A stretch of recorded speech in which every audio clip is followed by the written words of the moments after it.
esta grabación yo la voy a montar en el canal de YouTube que he creado para este propósito de las clases, a fin de que los compañeros que no hayan podido asistir a estas sesiones, ustedes se las puedan hacer el favor de facilitárselas, compartírselas, descargárselas, en fin, y todos podamos tener herramientas de trabajo para participar y trabajar en ellas. Entonces, sí les voy a pedir esa colaboración para que se puedan llegar hasta los compañeros que de pronto no tengan la facilidad de tener internet de acceso en este momento. Ustedes se los repito. Igual me permito pedirles que en la medida de lo posible, yo hoy sí, hoy o mañana, debo estar enviándoles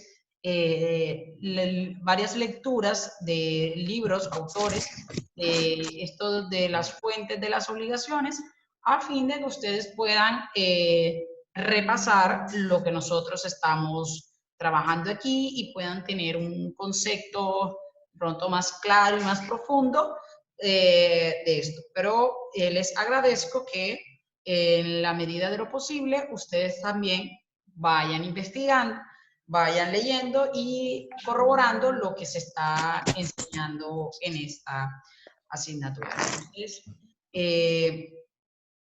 no siendo más esto, continuamos con las diferencias. La clase de hoy y mañana va a ser a la misma hora. Pienso que ya no debo de comunicarme con Andrea. Mañana también trabajamos a la misma hora, a las 6:30. Tuvo un problemita, era porque la conexión no me entraba al WhatsApp web, pero ya después sí lo pude hacer para poderles mandar a ustedes la invitación al curso. Entonces, o vamos a ver si de pronto la puedo programar desde hoy para que entre y no tenga que mandar la invitación enseguida, que ese fue el problema que tuve para poder arrancar a las 6:30 en punto. Entonces, si a ustedes les parece bien, demos ya inicio entonces, continuemos con nuestro tema que estamos trabajando, que son que es lo correspondiente al acto jurídico. Entonces, ustedes están pudiendo ver sin mayor dificultad lo que aparece en mi pantalla, ¿cierto? Sí, no hay ningún problema, ¿verdad? Ustedes están pudiendo ver de manera correcta. Espérense aquí que no me deja aquí. Ya, déjenme abrirlo. Ok, perfecto. Entonces, vamos a mirar lo que vamos a desarrollar, y lo que habíamos señalado era que, o lo que estábamos señalando, el acto jurídico. Esta pizarra es de la aplicación, por consiguiente no me quedo con ella. Se elimina una vez que se cierre la aplicación. Entonces simplemente la voy a utilizar durante el video, por eso no me quedo con este material.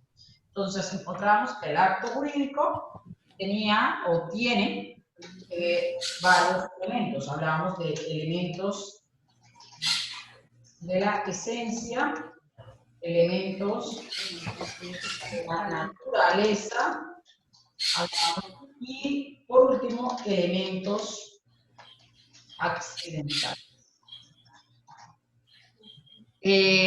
Aparte, de pronto con el profesor Ernesto, que si él sigue siendo el profesor de contratos, esto varíe un poco porque él tiene algunas diferencias conmigo, doctrinales. Pero igual, eso no es mayor problema. Ustedes responderán eso de acuerdo con lo que les enseño. Entonces, los elementos de la esencia, elementos de la naturaleza y elementos accidentales. nosotros les estaba señalando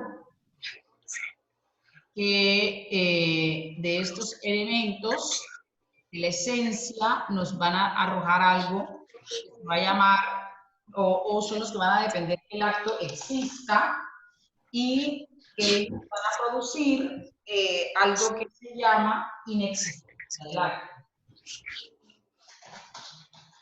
En caso de que falten elementos naturales, los elementos naturales son los que estamos, vamos a ver, son los que los vamos a diferir, validez del acto, y ellos nos van a revelar la nulidad.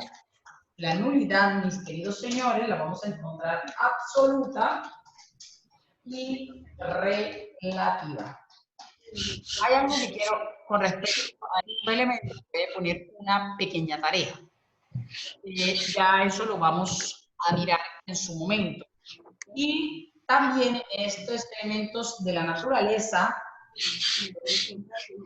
vamos a encontrar que hay unos elementos que se llaman elementos de publicidad del acto. Esos elementos de publicidad nos van a arrojar algo que se llama la inoportunidad del acto.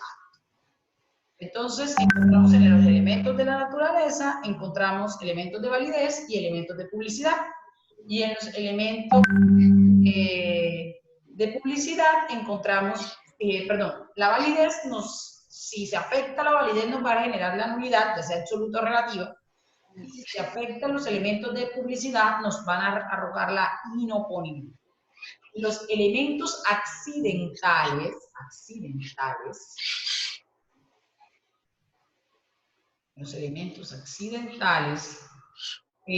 son elementos que, como señalamos, no van a afectar ni la validez ni la existencia, pero que si yo los pacto, voy a ver sometidos a ellos, es decir, no los voy a poder, decir, entonces ella me va a dar algo que se llaman sanciones, que nos van a arrojar sanciones. Y estas sanciones pueden ser sanciones que pactan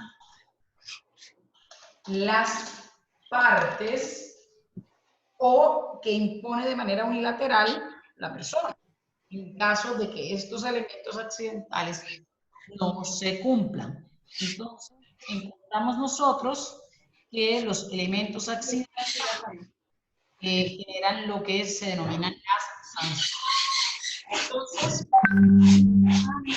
me van a disculpar, les voy a apagar los micrófonos a todos, porque se están escuchando algunos ruidos.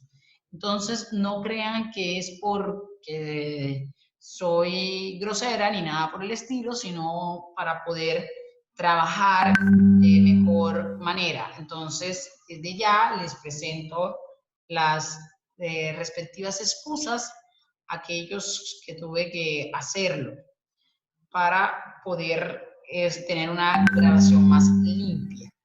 Entonces, estos son lo que vamos a estudiar. Elementos de la esencia, elementos de la naturaleza, elementos accidentales y las sanciones, que son los de la esencia, nos afectan la existencia y nos arrojan una sanción del negocio jurídico, del acto jurídico que se llama inexistencia. Los elementos de la naturaleza nos afectan la validez del contrato y nos pueden generar nulidad, ya sea absoluta o relativa, o nos pueden afectar la publicidad del contrato y nos estarían arrojando inoponibilidad. Y los elementos accidentales son aquellos que no se requieren para que el contrato ni exista ni sea válido, pero que una vez pactados nos van a producir sanciones que las partes hayamos puesto, ya sean sanciones pecuniarias o no. Entonces, ¿Queda claro cuáles son los elementos del acto jurídico? Elementos del acto jurídico que ya vimos que son el acto jurídico,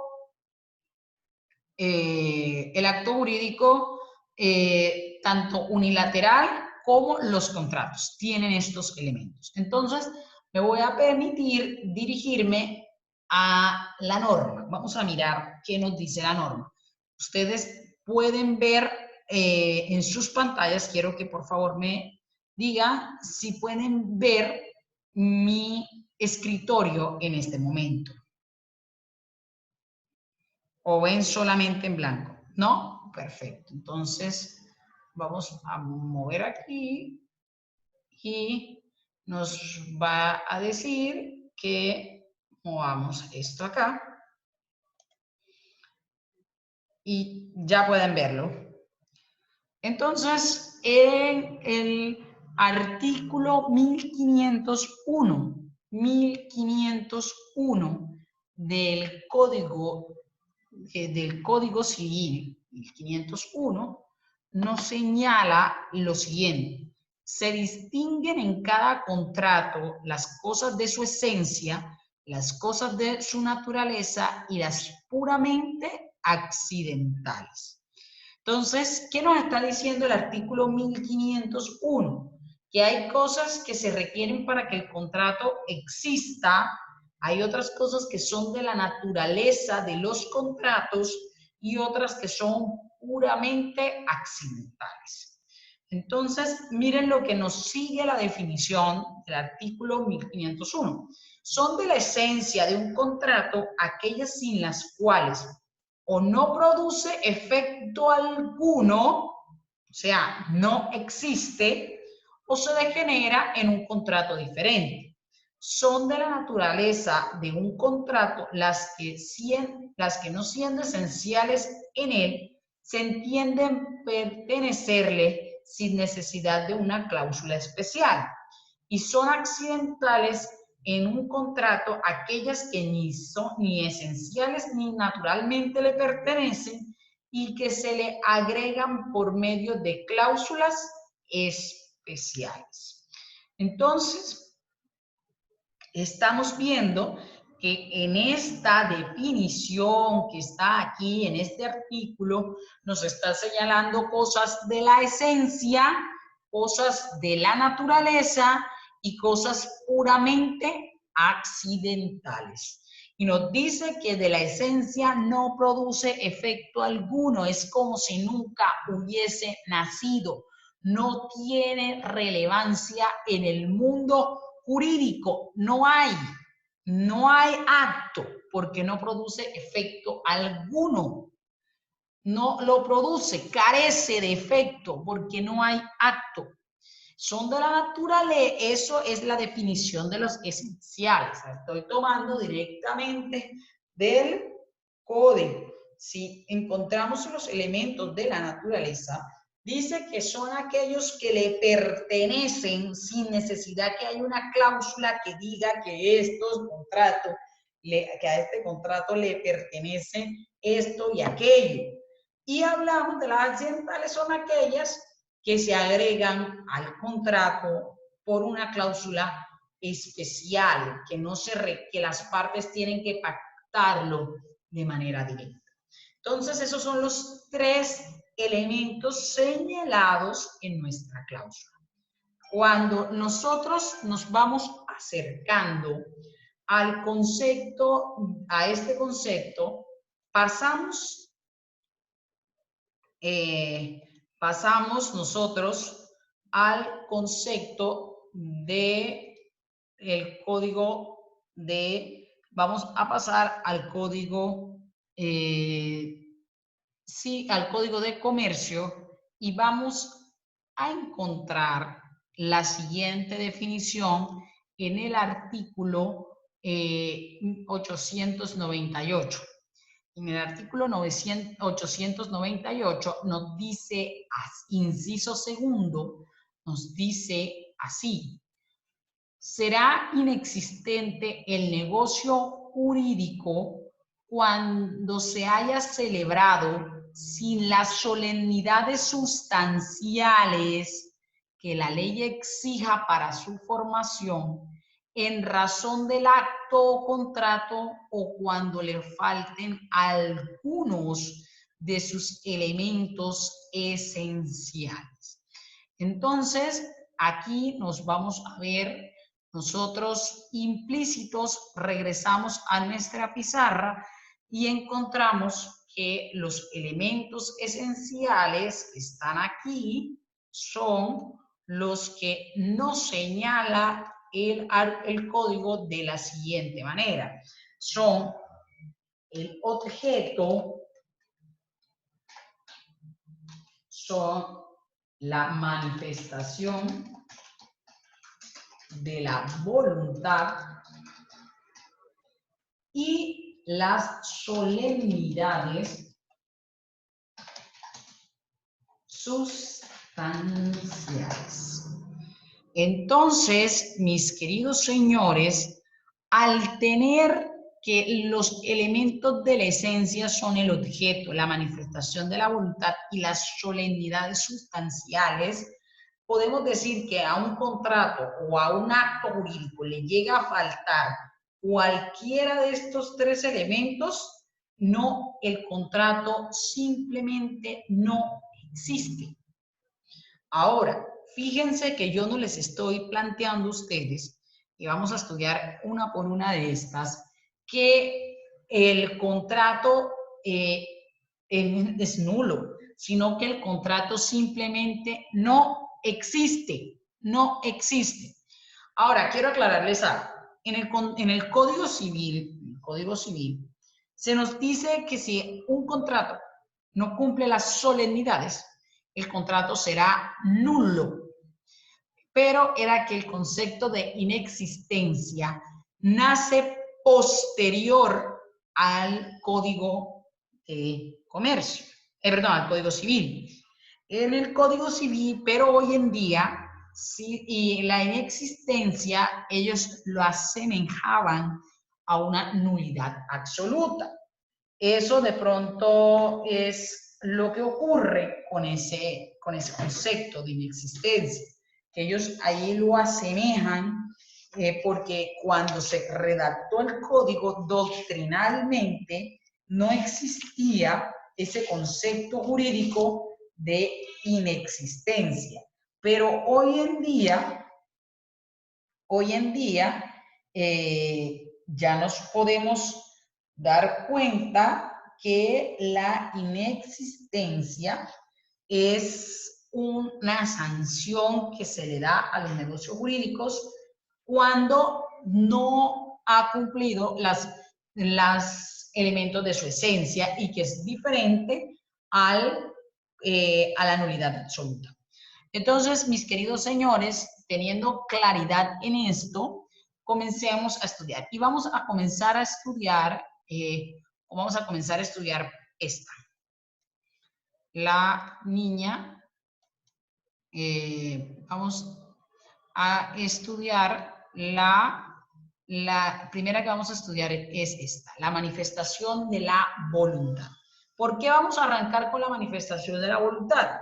Porque si llega a faltar la manifestación de la voluntad en un acto jurídico, cualquiera que éste sea, no va a haber sencillamente, no va a haber obligación, porque lo que nos obliga a nosotros es la manifestación de nuestra voluntad. Y para eso nosotros tenemos que partir del concepto de qué es la voluntad. Entonces, cuando nosotros, el concepto jurídico de voluntad para saber cuándo la manifestamos. Entonces, ese concepto de voluntad podemos decir que es el querer interno, la voluntad es el querer interno que yo tengo frente a una cosa. Entonces, nosotros cuando hablamos de voluntad, de esa voluntad, siempre va a ser ese deseo, ese querer interno que yo tengo con el cual voy a poder decir si deseo allanarme, hacer o manifestar algo. Entonces, cuando yo estoy hablando de voluntad, que es la voluntad, es esa actitud que yo tengo de querer, de poder querer y de poder desear algo y que el derecho, que el sistema jurídico me va a amparar. Entonces, cuando yo hablo de la manifestación de la voluntad, es cuando yo exteriorizo que se manifieste, que se haga, que se exponga ante todos cuál es ese querer interno que yo tengo frente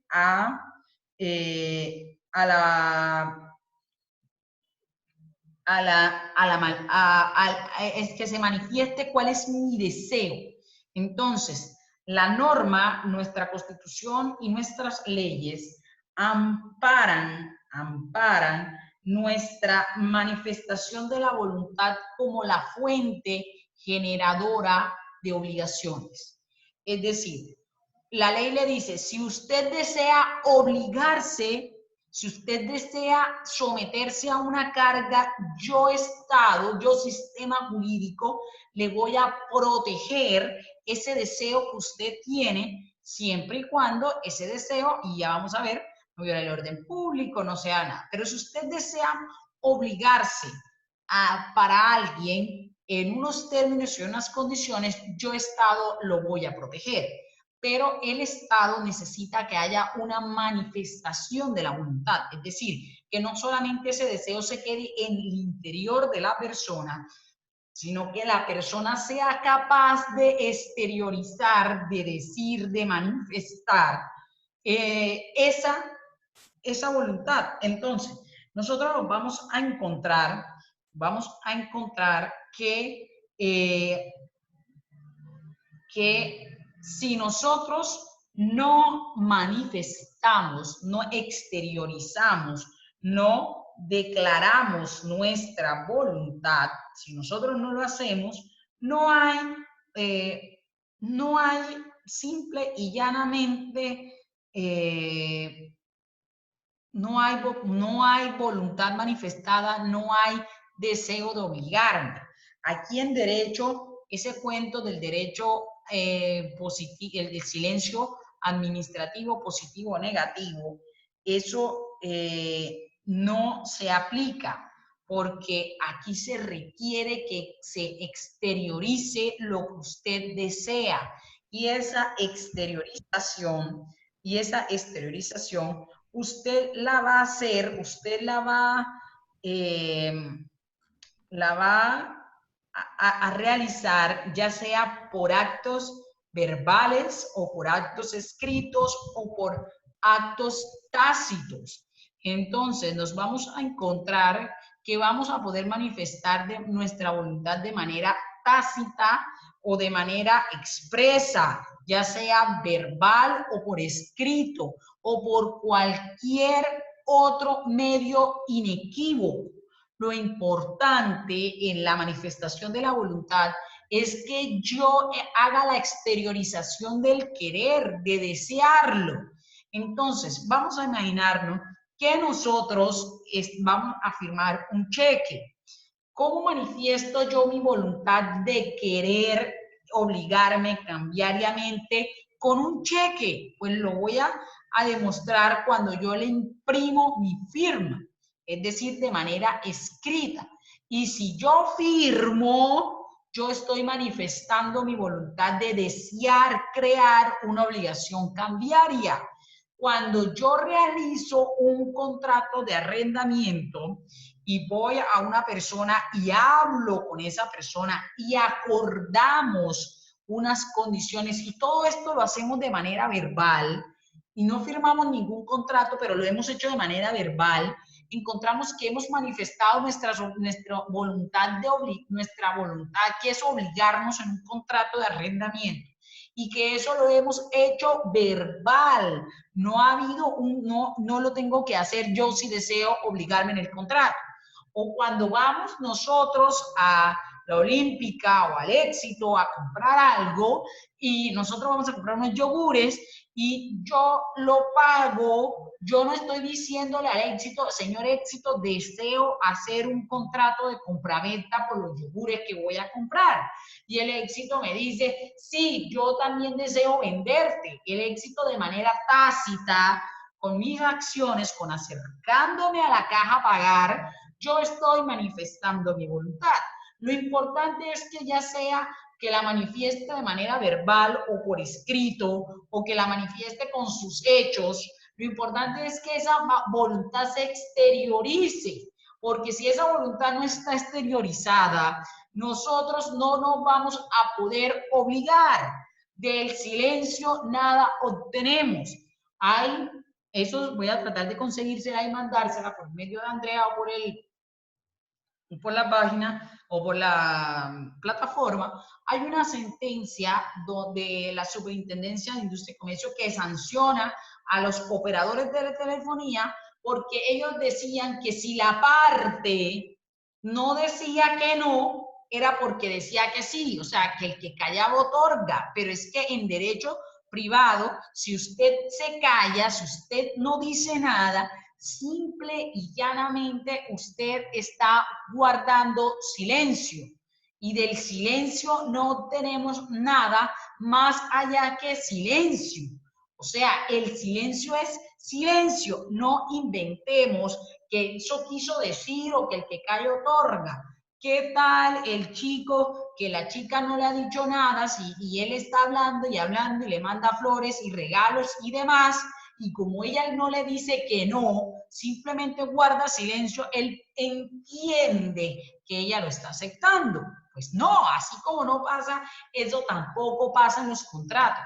Si a mí me mandan una oferta de algún negocio jurídico y yo me quedo callada y yo no manifiesto nada y yo guardo silencio y yo me callo, en ese momento simple y llanamente estoy haciendo eso, callarme. No estoy ni aceptando ni rechazando nada, porque no he manifestado mi voluntad. Entonces es claro que el silencio no hace que nazcan obligaciones. Se requiere una manifestación, se requiere que yo diga que sí me deseo obligar, porque si no lo digo, simple y llanamente no me estoy obligando, ni no estoy diciendo nada, no estoy generando ningún hecho o ningún acto que dé a entender que deseo o persigo esa consecuencia jurídica. Entonces, si no tengo manifestación de la voluntad, ya sea verbal, escrita o tácita, simple y llanamente no hay voluntad no hay voluntad que haga nacer ningún acto jurídico. Y acuérdense que cuando hablábamos de acto jurídico, yo les señalé que el acto jurídico la persona voluntariamente desea, anhela la consecuencia. Y si usted no dice nada, pues no puedo saber si usted desea o no desea. Y se requiere, es necesario que exista la manifestación de la voluntad. Entonces, hasta ahí va quedando claro. Si no hay manifestación de la voluntad, no hay contrato, no hay acto jurídico unilateral. ¿Quedó claro? Si yo no la exteriorizo. Ahora, pasemos al segundo elemento esencial, el objeto. Fíjense que yo no estoy hablando aquí si el objeto es lícito o no, si es legal o no. Yo no entro a debatir si el contrato, ya nos quedan 10 minutos hasta terminamos aquí. Una vez que cierren los 10 minutos, terminamos la clase y continuamos mañana Ya saben, a las 6:30 sin necesidad de que Andrea les recuerde. Entonces, el objeto que yo estoy señalando, estoy diciendo que es la razón, es el por qué yo me voy a obligar, es lo que yo busco, es la razón. Entonces, yo no entro a determinar si el objeto es lícito o no. Yo no entro a determinar en este punto de la existencia si ese objeto es legal o no, porque eso lo voy a mirar yo cuando comience a estudiar la validez del acto.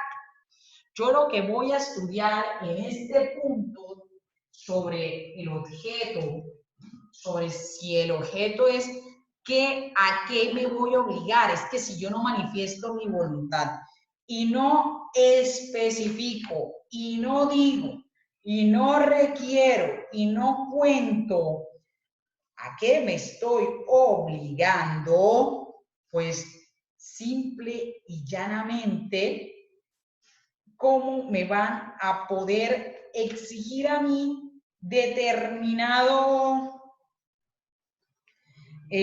cómo me van a exigir a mí determinada prestación en la obligación si yo no sé siquiera si me estoy obligando sí o no? Carezco de eso. Entonces, mis queridos señores, si yo no tengo un objeto, si yo no tengo un objeto en ese contrato o en ese acto, que es la razón, simple y llanamente no tengo nada.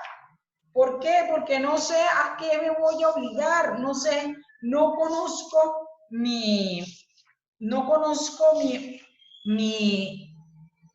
prestación. Y si falta la prestación en la obligación, pues muy sencillo, no tengo nada. Entonces, miremos que el objeto del acto es el que me va a decir de ese acto jurídico, es el que me va a producir también cuál es el objeto de mi obligación. Y si me hace falta la obligación, me hace falta el objeto de la obligación, pues no tendré obligaciones, porque no me puede faltar a cuál va a ser la prestación que van a hacer en el contrato.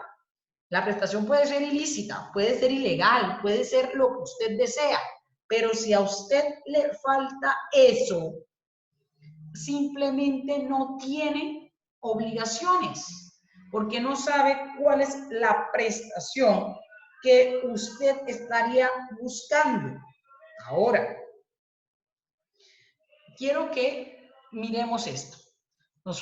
¿Qué pasa si una persona manifiesta su voluntad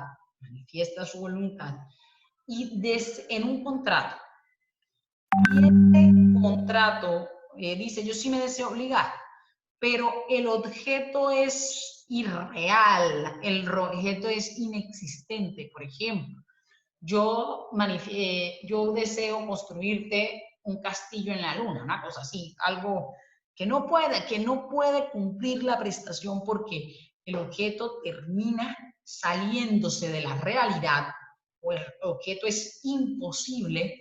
Yo puedo decir que no tengo objeto. Y si no tengo objeto, pues por la irrealidad del mismo, yo al carecer de estoy hablando de inexistencia. Ustedes cuando vean, les voy a poner un ejemplo concreto. Cuando ustedes vean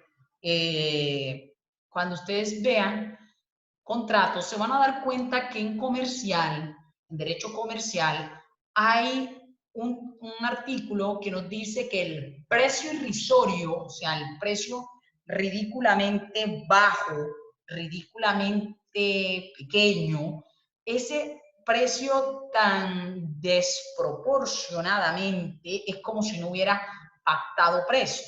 Y uno del objeto que tiene el contrato de compra-venta es que una parte transfiera el dominio, pero la otra se va a obligar a pagar un precio. Y si no hay precio que pagar, ¿será que yo tengo parte de ese objeto del contrato que es pagar un precio? Pues no. Y si no tengo parte del objeto de compra-venta, que es pagar el precio, no tengo el objeto de la compra-venta porque me hace falta algo para que sea completa una compra-venta, y al hacerme falta el precio, entonces no tengo objeto, y al no tener objeto no tengo compra-venta porque es inexistente la compraventa. ¿Me he dado a entender en este ejemplo? Por favor, escriban allí si fui capaz de darme a entender para concluir el asunto del objeto. Entonces, si nosotros tenemos una compraventa y en esa compraventa pusimos un precio ridículo, que no vamos a pagar nada, que no lo vamos a pagar, entonces ese objeto carece de precio, que hace parte del objeto de la compraventa, porque es traditar y transferir traditar el dominio y pagar un precio de una cosa, y si no tengo precio que pagar, mi objeto está dividido, porque el objeto de un contrato o de un acto jurídico pueden ser varias prestaciones simultáneas. Por ejemplo, en el caso de la compraventa es pagar el precio de la cosa y la tradición. El contrato de arrendamiento es pague el precio del canon y usted entregue el uso y goce de la cosa. Ahora, si yo nada más pago el precio pero no me traditan nada, o sea, la realidad no hay tradición porque no pusieron que iban a traditar nada, ¿será que yo tengo compraventa? Pues no, no tengo compraventa porque me hace falta parte del objeto. Entonces, como me hace falta parte del objeto de ese contrato, se genera inexistencia del contrato. Ahora, señores, ya nos falta las solemnidades sustanciales. Tarea para mañana. Ustedes busquen qué es una solemnidad ad substantiam actus y las solemnidades ad probatione, es decir, solemnidades sustanciales y solemnidades probatorias. Vamos a dar cuenta que las solemnidades sustanciales son las necesarias para que el acto produzca efecto, porque se requiere que esta manifestación de la voluntad yo no la haga de cualquier manera, sino que cumpla unas formalidades que la ley sustancial exige para que ese acto jurídico produzca efecto. Es decir, hay algunos contratos en que se me va a exigir desde la ley sustancial una formalidad para la manifestación de la voluntad. Y si yo no manifiesto mi voluntad de la forma como se me lo está exigiendo la ley, pues simplemente no cumplo con mis obligaciones, con mis solemnidades. Y al no cumplir con ellas, no estoy cumpliendo este requisito que produce inexistencia. Ahora, hay solemnidades probatorias, que una solemnidad probatoria es aquella que no es para que el acto exista, sino para yo poderlo probar, probar la existencia dentro de un proceso, que es distinto. Es decir, se requiere que haya este tipo de solemnidades para que el acto exista. Pero hay otras solemnidades, que son las solemnidades probatorias, que lo que me van a servir es probar el acto en un proceso judicial. Y eso es lo que yo deseo que ustedes investiguen para mañana.